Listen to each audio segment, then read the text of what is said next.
South Africa is struggling. Yes, because of corruption. Yes, because the system is not conducive for the greatest flourishing for all who live here. So those are macro or major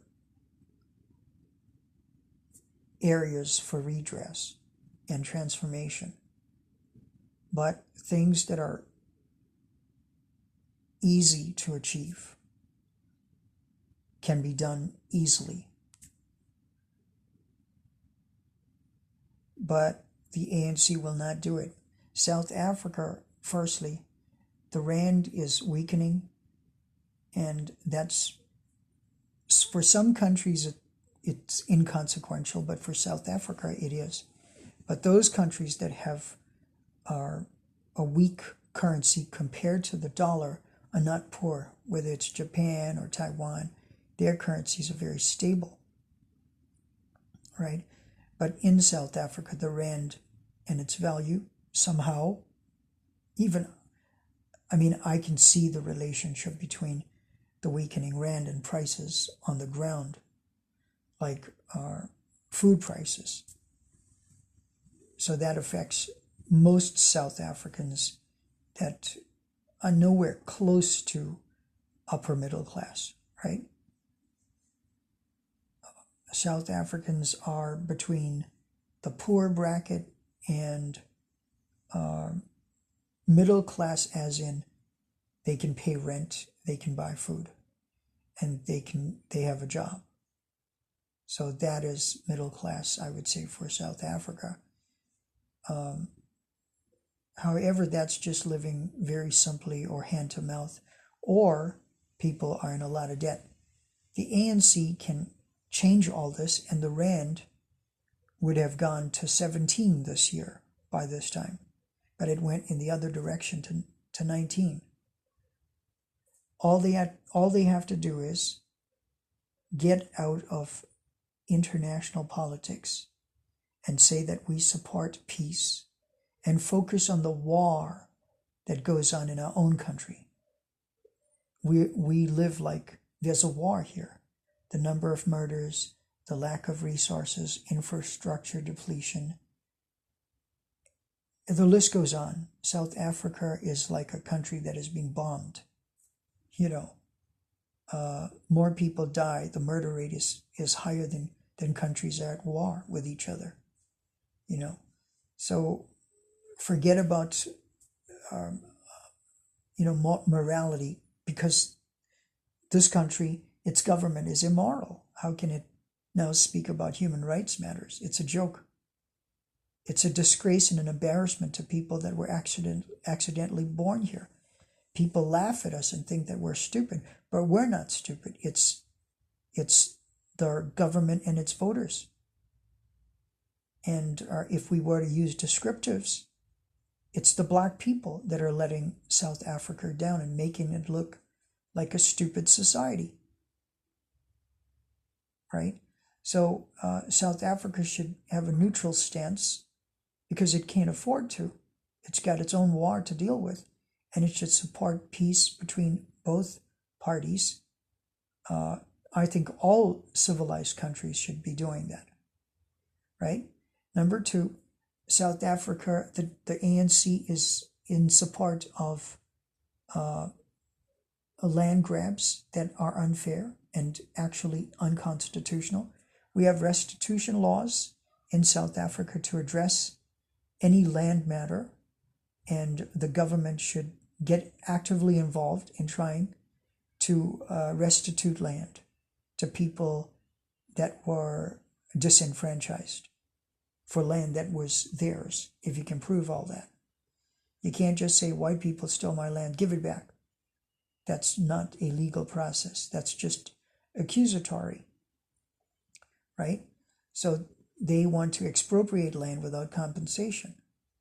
And that lends to a lot of injustices and human rights violations.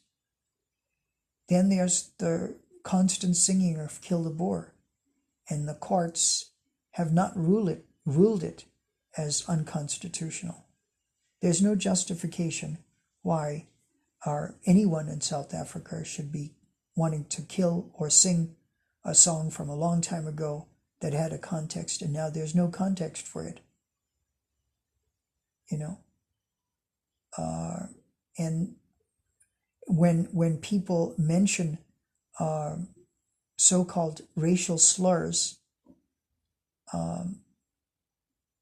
like I think it's Myberg, and there was another white lady that called a police officer that was not being professional, and she was just in her she was in her, what is it? It's called hit and grab. She was traumatized, and she used the word kafir, and she went to jail and stuff like that. And here we have a politician, Julius Malema, inciting hate, calling people to target another group of people in South Africa for no justifiable reason at all. And he is, he goes scot-free. So the rest of the world, they're watching that, and that's why the United States is pulling out its investments, and South Africa is going to be affected by this relationship not being taken care of.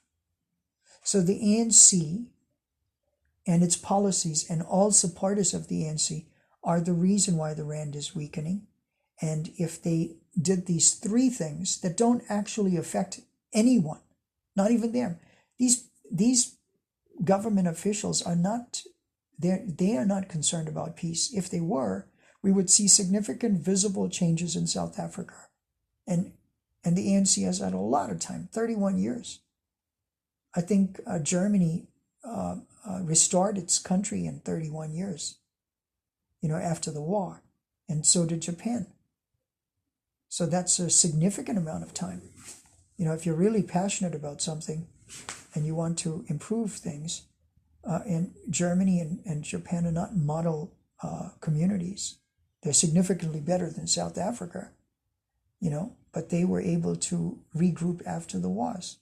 And we were not involved in a war. We're just involved in an incompetent, a corrupt government. So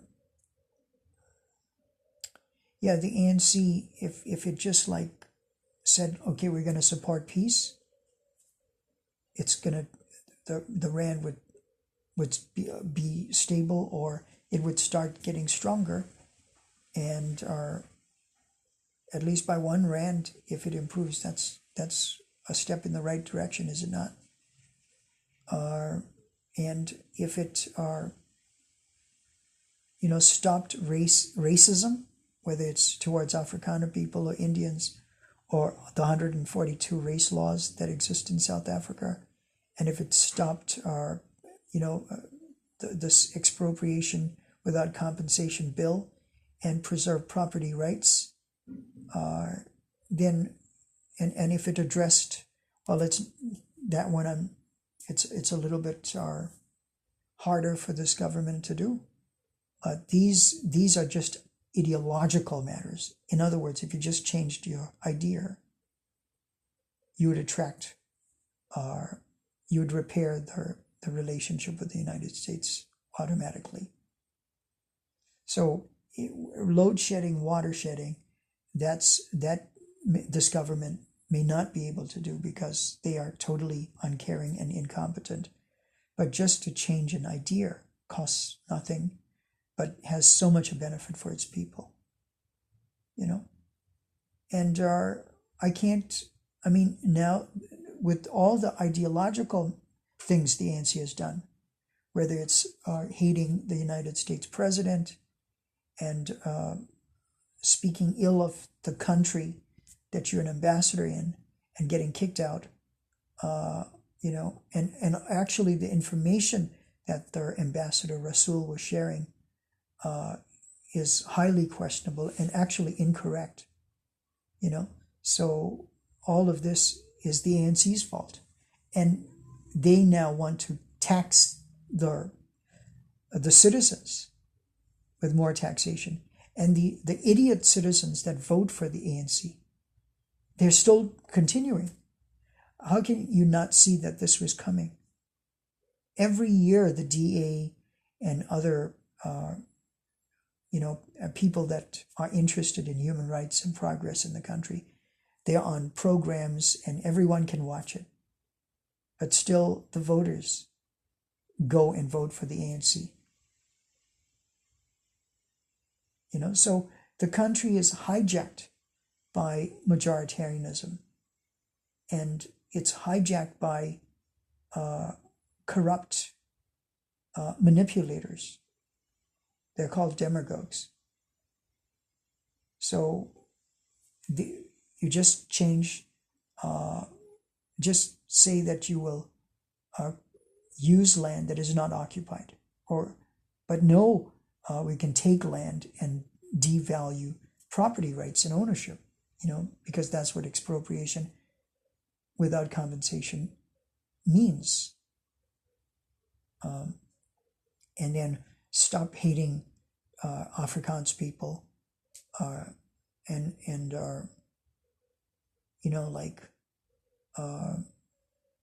just allow that freedom in the diversity of the nation to happen without this hatred, and without our DIE, which stands for diversity, inclusion, and equity laws. Get rid of the race-based laws, because maybe that's also hard for them, but just condemn the singing of Kill the Boer. That's easy to do, right?